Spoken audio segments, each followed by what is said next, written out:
Okay, so this is a really cool Zap that I'm going to create. I've been playing around with this for a little while now, and I've got it working. And this is all about Twitter. So when somebody is following you on Twitter, it would be handy to know a little bit of information about their company, just so that I can help with the way in which I'm talking to people on Twitter. It'd be great to see what kinds of company are following me, that kind of stuff.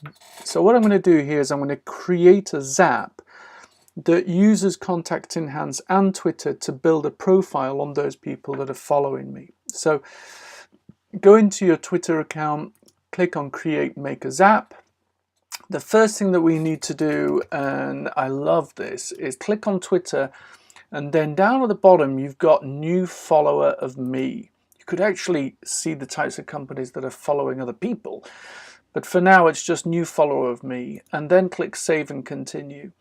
When you've done that, select your Twitter account. I've selected my Twitter account, there it is, and click Save and Continue. When you've done that, it's going to go off and it's going to fetch the last person to have followed you. So in this case, it is Email Movers. I'm going to then click on Continue, and I'm going to then pull up Contact Enhance. So pull up Contact Enhance and click on Find Company. Once you've done that, select the account that you've got associated with Zapier, save and continue. And then what you're going to do is you're going to use the domain, okay? And then the value is going to be in the Twitter section. You're going to scroll down here and you're going to see this follower entities URL, URLs display URL. Okay, so you select that, then you just ignore that, leave it as it is. Once you've done that, click search and continue. What Contact Enhance will do is it'll go off and find any information we have about people at that domain or companies at that domain. There we go, so I've got it. Then what I'm going to do is I'm going to click on Add a Step. Now what I decided to do here was I decided to update it all onto a Google spreadsheet. So I'm going to click Google Sheets. I'm then going to put here Create Spreadsheet Row, and then I'm going to click Save and Continue. I'm going to select Google Sheets that's associated with my Zapier account, and I'm going to go down here. If I don't see more, there we go. So here, companies following me on Twitter. There you go. And the worksheet, I've created a worksheet and it's called Twitter. Then what I'm going to do is I'm going to say, okay, the information that I want is going to include the revenue. So let's go down and grab the revenue. I'd like to know the company name. So let's go down and get the company name. Where is that?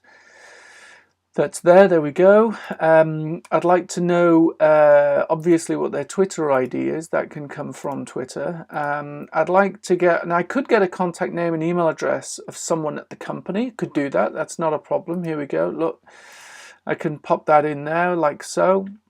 There's the email address of somebody at that company, but for the purposes of this test I'm not going to do that. I'll show you why in a second. Then I'm going to go, but I am going to ask for the telephone number because it'd be that'd be quite cool as a touch base with them. And I'm going to look at the postcode, and the postcode is just down here. As you can see, I'm getting all of this information from Contact Enhance. Now the description is really interesting. I could actually get the description from Twitter because Twitter have got follower description. But what I'm wanting to do is I'm wanting to get the description from Contact Enhance because this will tell me a little bit about the companies that are following me, what kind of sectors they're in, that kind of thing. And I'm going to click continue. I could, of course, get the Twitter the Twitter description as well. I'm not saying don't do that. I just didn't create that field. So I've got that information. I'm going to click on create. There we go. And then I'm going to finish that, and I'm going to name that Zap, and that Zap's going to be called Twitter update. There you go. And I'm going to turn that on. What I'm now going to do, oh, there we go. I've got too many, but it should have done the test anyway.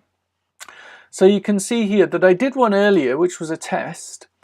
And that test where I brought in the actual description from Twitter, and it also brought in the name of the person. I must have got the field wrong with the email address.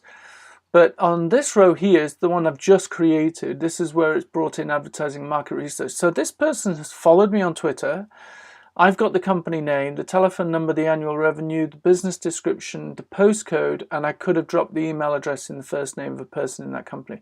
Now, it's obviously not going to be the first name of the person because it's a corporate account. It's just going to be the first name and email address of someone at the business. And that tells me quite a lot of information, especially if I'm wanting to do some profiling. You know, what's the revenue of companies that are following me typically? What's the business description of those companies that are following me? Where are they located? All that kind of stuff. So you can see how pretty groovy that Zap could be. Any questions, do let us know. Bye.